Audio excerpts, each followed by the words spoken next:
Hello and welcome to Lamb's Ministry. My name is Monica Dowe. Our subject today is small beginnings. The Lord gave me the vision of a folded napkin in my hand, and I was about to throw it away, but I felt that there was something inside of it. So I unfolded the napkin and I saw these really small charms. They were charms that you would put on a charm bracelet. And for me, visions about jewelry represent something that possesses a value. So I prayed to the Lord to gain a greater understanding of what He was sharing with me.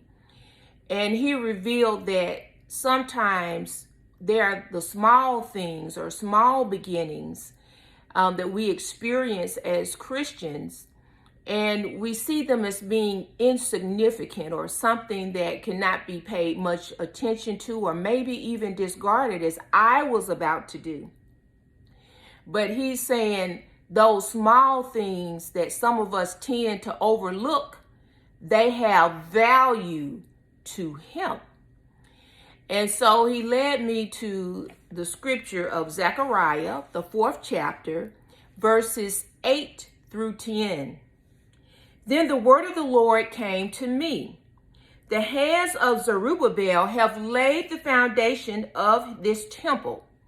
His hands will also complete it.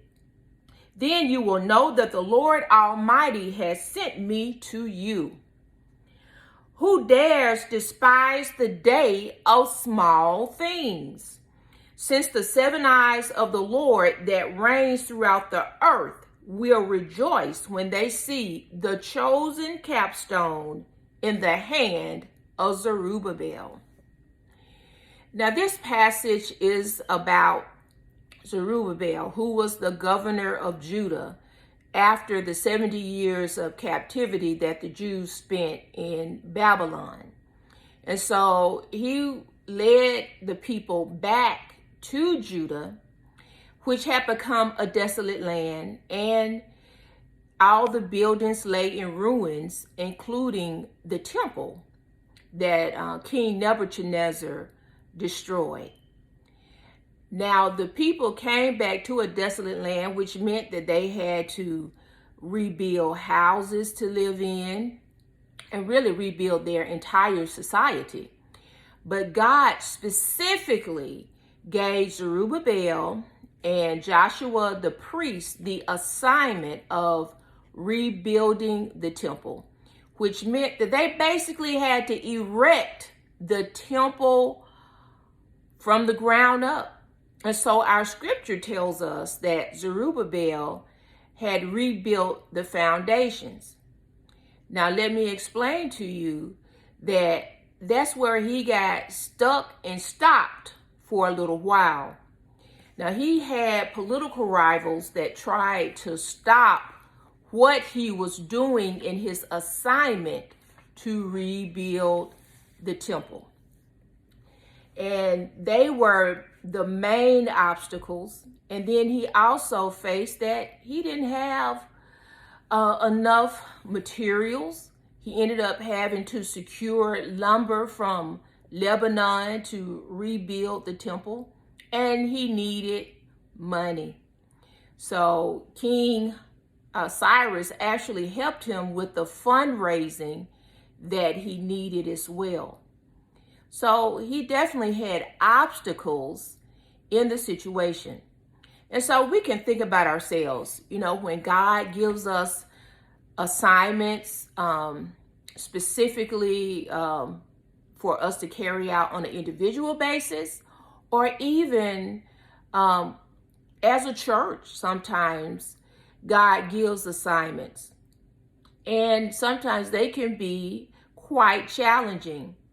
And God may have given insight of, the end goal and the end of the project will bring forth something great. But in the process of getting there, you find there are challenges. And sometimes when we are starting out small and we seem to be putting with it, it can be frustrating. But the message on today is to not disregard those small beginnings, because God can work through the small beginnings. Although Zerubbabel went through all of these challenges in trying to rebuild the temple. And another big challenge he had was he was losing the interest of the Jews. You know, some of them wanted to abandon having to take on the task. What Zerubbabel was doing was, at the foundations that he built, that the people would give their sacrifices in that spot and worship, but the temple itself was not complete. And so some of them said, hey, that was good enough for them. This is too hard of a job. And they were more concerned about themselves and their families and moving on with their lives. But Zerubbabel stayed to task, even in his discouragement. And this is a lesson for us to stay the task, because if God has called something into being, called you into working an assignment, that means that he has the intention of fulfillment for you to complete it. And sometimes we get discouraged if we can't see our way through a situation.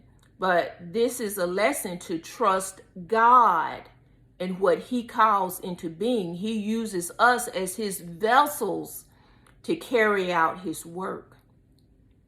And thank God, Zerubbabel had encouragers through the prophet Haggai and through the prophet Zechariah. They always encouraged him that God gave you this assignment. And if he gave it to you, then he's going to provide everything you need to complete it. And sometimes like I said, we get discouraged when things don't come so easy. And things with the Lord are not always going to be so easy. But through these processes he takes us through, he's building our faith. He's encouraging us to trust him, and he wants to use us. He believes that we have the ability, the skill, and the gifts through him to carry out his work. Now, this temple that Zerubbabel was assigned to build, he completed the task. And this temple stood for 585 years. Just imagine if Zerubbabel had abandoned his assignment and did not complete what God had given him. But he decided to trust and to believe. And that temple lived and survived way beyond Zerubbabel and served a purpose that was beyond him. And God has set some things in order for us to fulfill for him that would be a benefit to the kingdom, that would touch the lives of many, and that will live on beyond us. And so I want to encourage you, do not discard small beginnings or small things when you're working for the Lord. He put it in your hands because he trusts you to carry out the assignment, and he wants to use you to fulfill his glory.